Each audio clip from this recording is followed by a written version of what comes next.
आंनि थांखिया हाग्रामा महिलारि हाथाव नङा।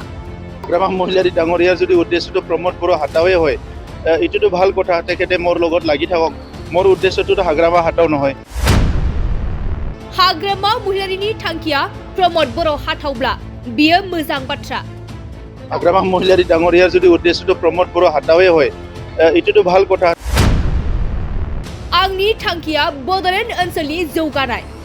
মোৰ উদ্দেশ্যটো হাগ্ৰামা হাতাও নহয় মোৰ উদ্দেশ্যটো হৈছে বড়োলেণ্ড অঞ্চলৰ 35 লাখ জনসাধাৰণৰ উন্নয়ন।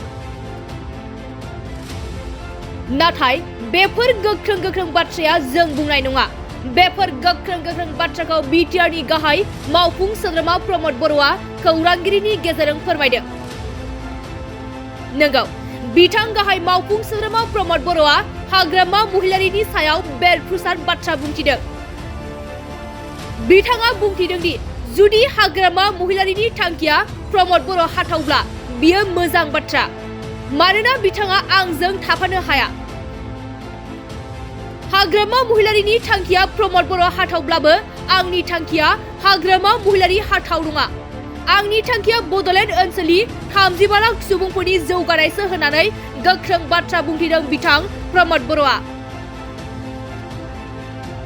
आरोबाव बिथाङा बुंथिबावदों दि 17 बोसोराव हाग्रामाया मा मावदों आरो 5 बोसोराव इउपिपिएलआ मा मावदों बेखौ बयबो मिथिगौ होनना गोख्रों बाथ्रा बुंथिदों बिथां प्रमोद बर'आ।